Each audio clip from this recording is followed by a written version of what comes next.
Hello everyone, स्वागत है आप सभी का अपना प्यारा सा यूट्यूब चैनल अमजद एकेडमी 10+2 में।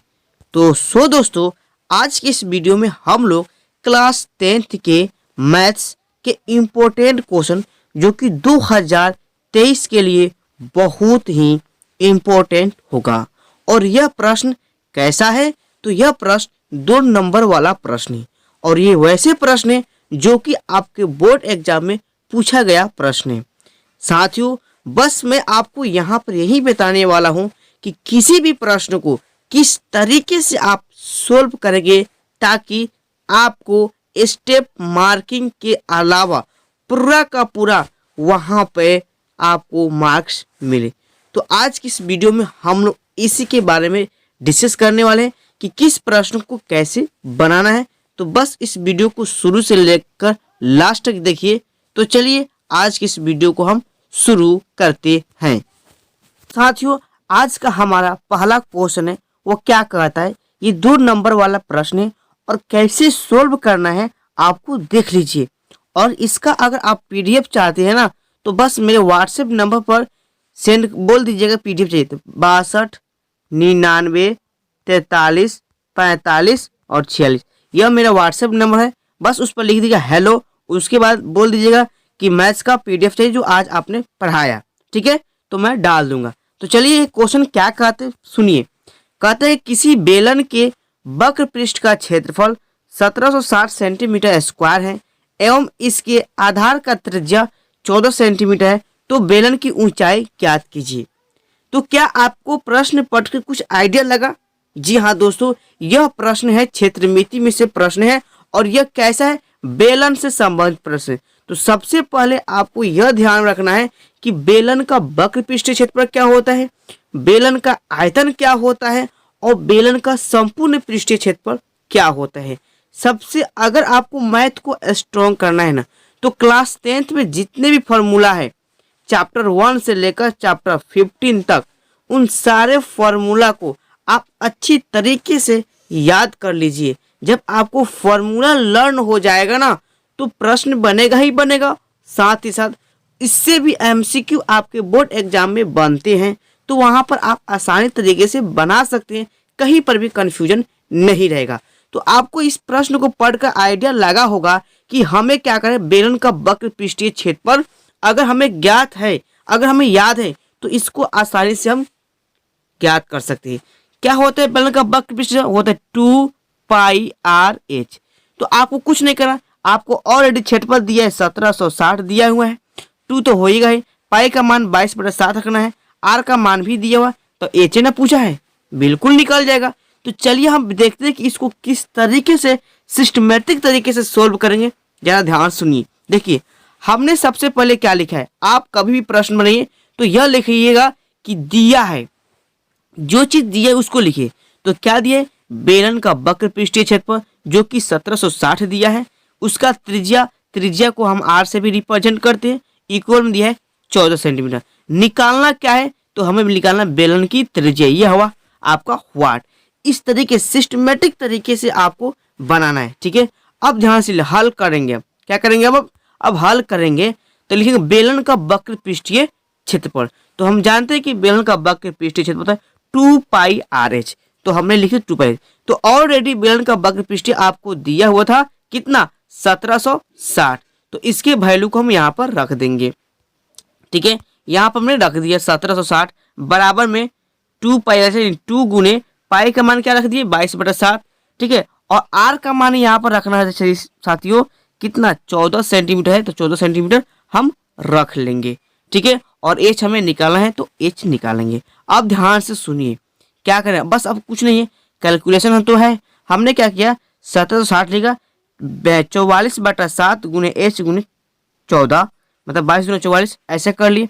अब हमने क्या किया, ध्यान से सुनना बातों को, 1760 ऐसे रहने दिया और 14 गुना में है तो कहाँ आ जाएगा? भागा में आ जाएगा, यहाँ पर रख लीजिए। और 44/7 इंटू में एच ऐसे ही कैसे रहने दिया। फिर इसको इससे कटाया तो कितना हुआ? 880 हुआ। तो 880 बराबर में लिख दिया 44 गुने एच। और एक और बात, जब भी डबल, आपको कभी भी प्रश्न में डबल समीकरण नहीं देना होता है, नहीं, तो इसका सिंबल क्या होता है, इसका मतलब होता है या। इसका मतलब क्या होता है साथियों, या। तो या हमेशा देना, क्योंकि एग्जामिनर को जो है ना इसी पर नजर आता है कि बच्चे सिस्टमेटिक तरीके से बनाया है कि नहीं। अगर आप प्रश्न को सिस्टमेटिक तरीके से और क्लियरिटी बनाते हैं ना तो आपको 100 में 100 मतलब मार्क्स मिलता है। अब ध्यान सुनिए क्या हो गया, 880 बराबर में 44 गुने एच। अब गुना वाला है, इसको इधर ले। और एक और बात ध्यान देना कि हमेशा ज्यादा प्रोडक्ट को कहाँ रखिएगा, एल एच साइड में। ज्यादा प्रोडक्ट को हमेशा कहाँ रखना है, एल एच साइड में। तो हमने लिख लिया 44 गुने एच। आपको रटना नहीं बल्कि सिस्टम से याद कर लीजिए, सिस्टम से समझिए।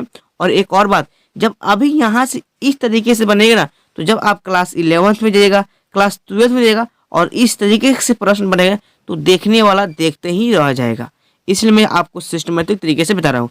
तो हमेशा ज़्यादा प्रोडक्ट को कहाँ रखना है, एलएचएस में। तो 44 गुने एच बराबर में 880 हो गया। अब क्या करें, हमें एच निकालना, तो यहाँ पर एच लिख दीजिए 880 बाटा में 44। जब इसको कटाओगे तो कितना मरतबा, 20 मरतबा। अब लास्ट, अब एग्जामिनर कहाँ देखते हैं, यहाँ पर एग्जामिनर आपका फाइनल रिजल्ट को। तो देखिए अतः बेलन का ऊंचाई यानी एच बराबर कितना, 20 सेंटीमीटर।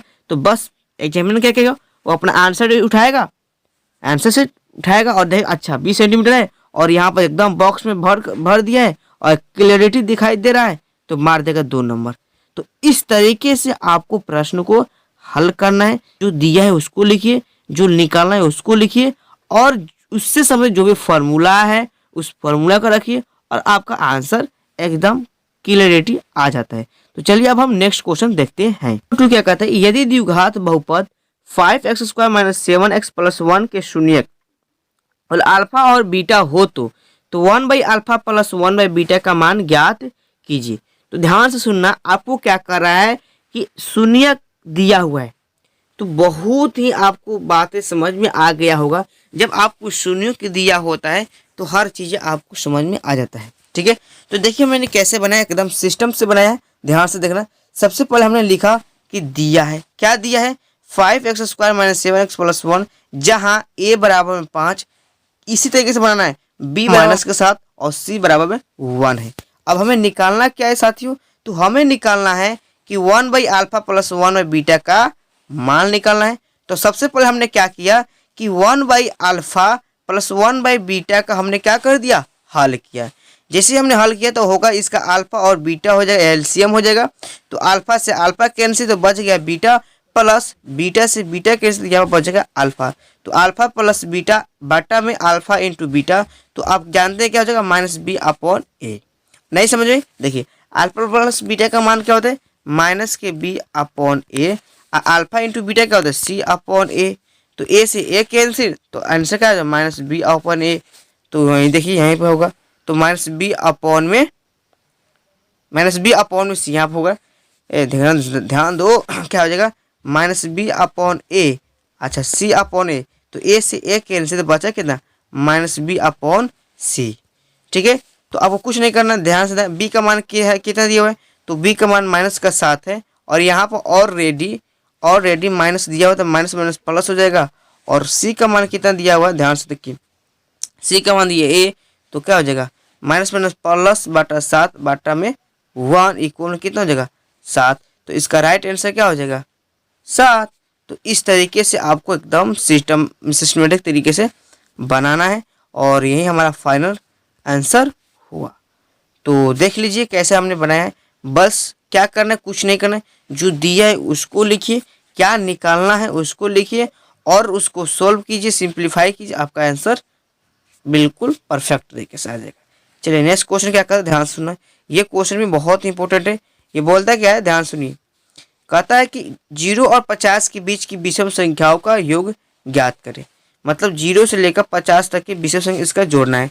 तो हम एक कैसे निकाल सकते हैं, एपी की मदद से निकाल सकते हैं। हमको प्रश्न पढ़कर पता चल गया, अर्थात इसमें एपी वाला कॉन्सेप्ट लगेगा। लेकिन अब कैसे बनाएंगे, ध्यान से सुनिए। लिखा है कि 0 से 50 के बीच की विषम संख्याओं को एपी के रूप में व्यक्त करने पर हमने क्या किया, सबसे पहले इसको एपी के फॉर्मेट में क्या किया, फॉर्मेट में कर दिया। क्यों, क्योंकि हमको उसी की मदद से हमें क्या करना है, हमको 0 से लेकर 50 की विषम संख्या का योगफल निकालना है। तो हमने कैसे किया, ध्यान से 1 से स्टार्ट किया और कहाँ तक गया 49 तक। ये भी क्या एक और नंबर है। जैसे कि यह यहाँ तक तो हमको पता चला कि ए का मान जो 1 है, डी का मान हो गया हमको 2 मिल गया और एन आपको 49 मिल गया। तो हमें क्या मिल गया, ए मिल गया, डी मिल गया, एन मिल गया। तो अभी हमें एन निकालना है। तो एन कैसे निकलेगा, तो एन ऐसे निकलेगा, ए एन बराबर होता है साथियों ए प्लस एन माइनस 1 इंटू का डी होता है।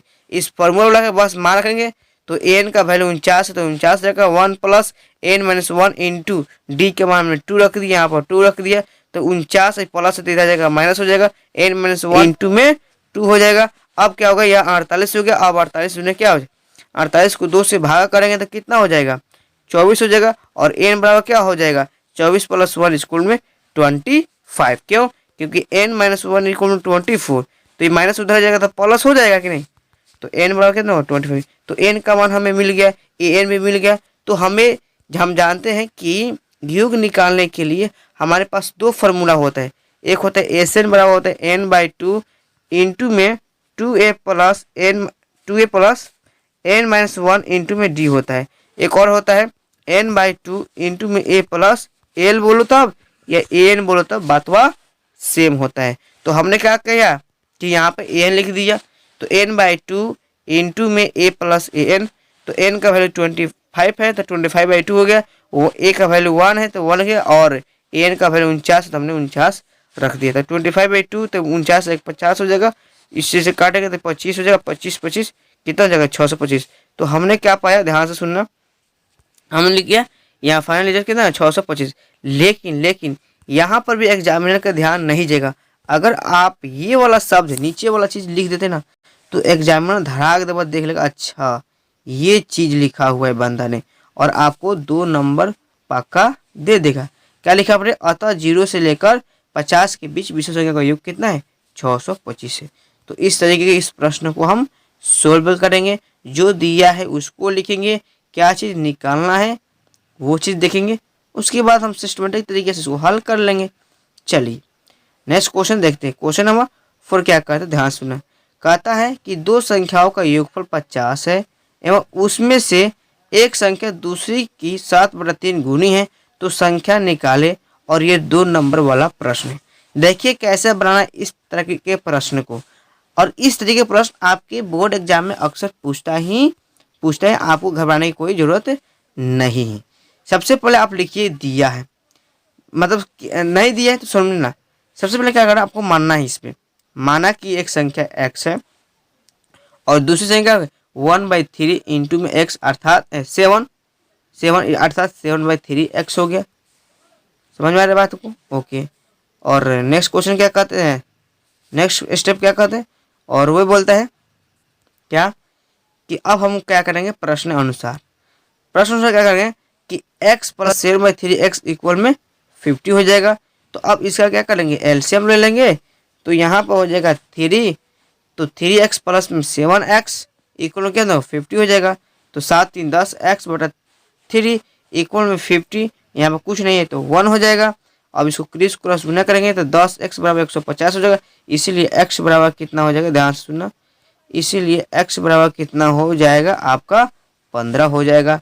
तो अब पहली संख्या कितना हो गया 15 हो गया। तो दूसरी संख्या होगा 7/3 इंटू में 15, तो 3 × 5 = 15 हो जाएगा कितना 35। तो इस तरीके से प्रश्न को बनाना है। सबसे पहले क्या कहना है, अगर मानने वाला मान लीजिए 2 संख्या का योगफल 50 दिया हुआ है, तो क्या आपको पता है कि पहली संख्या क्या है दूसरी संख्या है, नहीं ना है। तो जो नहीं है ना तो पहली संख्या पता है, ना तो एक संख्या पता है, ना ही दूसरी संख्या पता है। तो हम क्या करेंगे कि माना कि एक संख्या के लिए x हो गया और दूसरी संख्या क्या कहते हैं कि 7/3 इंटू में एक संख्या मतलब x हो जाएगा, और इन दोनों को योग जोड़िएगा तो 50 आना चाहिए। हमने 50 कर दिया और इसको सोल्व किया, सिंप्लीफाई किया, फाइनल आंसर आ गया। चलिए नेक्स्ट क्वेश्चन क्या कहता है, ध्यान सुनिए। नेक्स्ट क्वेश्चन कहता है 5th वाला, और यह क्वेश्चन बहुत ज़्यादा इंपॉर्टेंट है आपके बोर्ड एग्जाम के पॉइंट ऑफ व्यू से। और ये कैसे बनाना है, ध्यान सुनना। यूक्लिड विभाजन एल्गोरिथम के प्रयोग से 255 एवं 867 का मौसा निकालना है, और ये 2 नंबर का होता है। कैसे करते हैं, सबसे पहले मानते हैं कि माना कि जो ए होगा यहाँ पर देखिए बी है, ठीक है, बी 255 होगा और ए जो है ना 867 होगा। यानी कि आपको यहाँ ध्यान से देना होता है कि यूक्लिड विभाजन में ए ग्रेटर देन बी होता है, यानी ए का मान हमेशा बड़ा होता है, ठीक है, और बी का मान हमेशा ए से क्या होता है, छोटा होता है। तो वही चीज़ हमने लिखा है कि बी 255 दिया है और ए 867 दिया है, तो हमेशा 12 को कहाँ रखेंगे, LHS साइड में लिखते हैं। तो इतना हमने कर लिया। तो माना कि b बराबर 255 हो गया और a 867, यानी ए हमेशा बड़ा लेंगे और b हमेशा छोटा। तो अब हम क्या करेंगे, देखिए इसी तरीके से आपको भी बनाना है, बस आप लोग देखते चलिए। अब लिखिएगा कि अब यूक्लिड विभाजन एल्गोरिथम से चरण नंबर 1 लिखिए, चरण बाई चरण करते जाना है। 867 को यहाँ पर रखिए, 255 को भाग कीजिएगा, 3 मरतबा का 255 इंटू 3 प्लस में 102, अर्थात ध्यान सुनिए, ये आपका क्या रहता है, ये है आपका भाज्य, ये आपका लिया क्या, ये हुआ आपका भाजक, और ये आपका हुआ भागफल, और ये आपका हुआ शेषफल, ठीक है। तो जब आप भाग कीजिएगा, जैसे मान लें कि हमने 255 को भाग किया तो होगा 867, तो ये होगा आपका 3 मरतबा होगा ना, और हमने लिखा कितना हो जाएगा, 3 मरतबा होगा तो 3 5 15, 3 6 18, 1 19, सॉरी 3 5 15 का 5, 3 15 1 16, और 3 6 1 7, घटाओगे तो 102 हो जाएगा।